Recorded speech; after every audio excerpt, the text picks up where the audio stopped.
All right, taken. The first one is the amendment of the Constitution. The second one is the framework that you operate. Now, the presidency states that there are going to be strict conditions before any state can set up its own policing structure. Yes.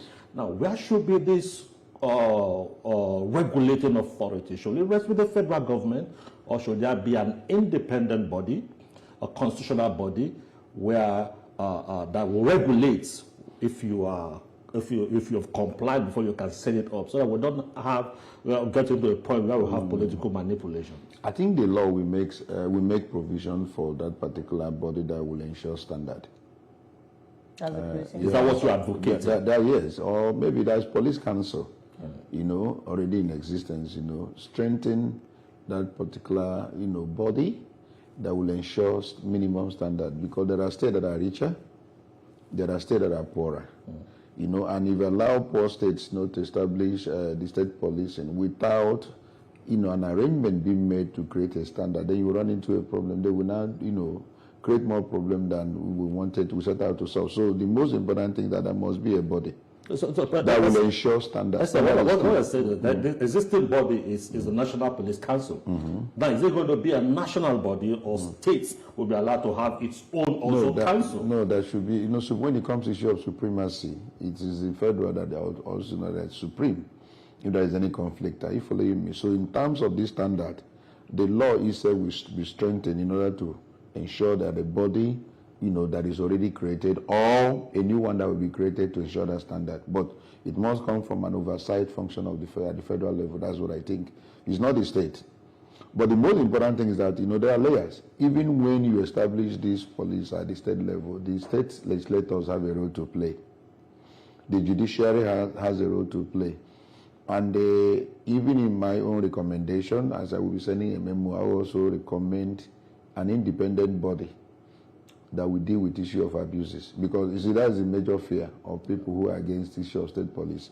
They're saying that the governors may likely abuse. So you take away some of those commanding powers from the governor. He does not appoint, he does not dismiss.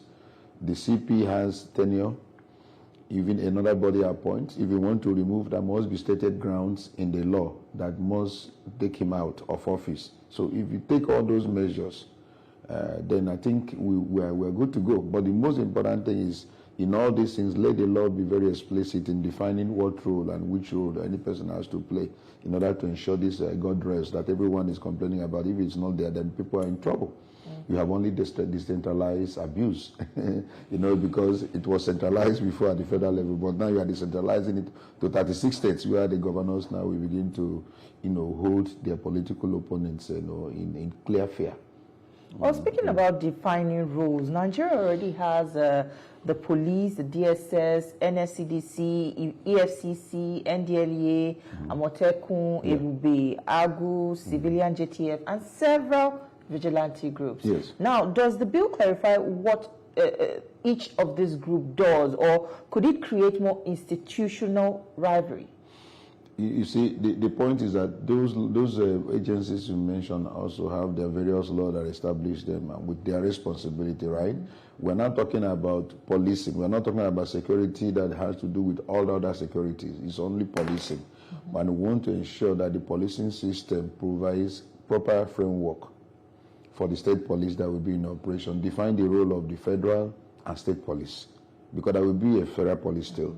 There is then the relationship, the issue of standard, the issue of funding, the issue of autonomy, the issue of independence. These are the key issues, issue of, the guardrails to ensure that even the appointment of the CP is guaranteed and his removal is also done in accordance with the law.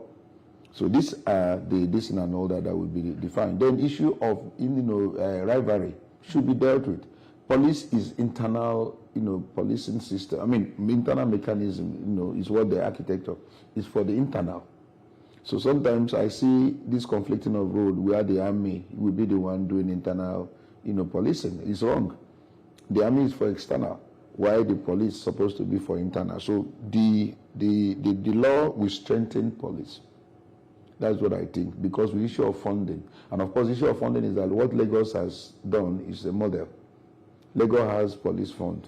There is a fund, a trust fund that is supposed to be set up by all the various states with appropriation mechanism, issue of auditing and also reporting, so that we don't have issue of funding problem, lapses that will now create another problem for the policing system we're trying to bring into the country. So you must ensure that they are properly funded.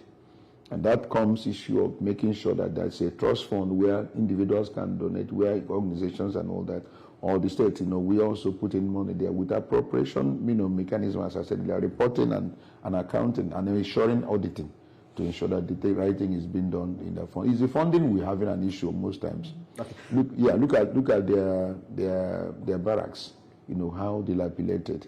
Look at their condition of service. Some of them are transferred, no accommodation. They will be sleeping on the street. Some of them buy uniform. Some of them buy their boot. So you don't do things that way. You cannot set up a security agency and allow them to be the one to be funding their uniform and I expect the best output. It's not possible. So we must now be intentional in what we want to do with the new system we are creating, that they must be properly funded, they must be properly trained, and they must know all their own limitations to issue of fundamental human rights of states, of individuals must be respected. In fact, I even recommend issue of wearing body camera.